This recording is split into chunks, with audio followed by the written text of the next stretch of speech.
Lubusan kang nababalot ng kadiliman. Hindi nakikita ang kislap ng liwanag sa dulo nitong mahaba at madilim na lagusan na naging sanhi ng kawalan ng pag-asa.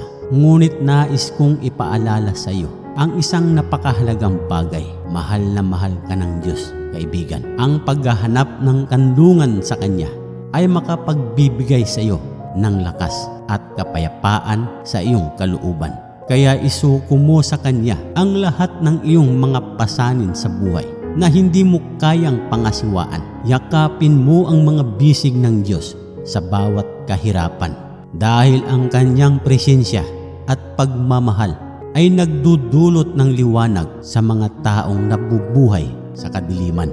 Laging may pag-asa na matatagpuan kung pipiliin mong manatili sa Kanyang kanlungan.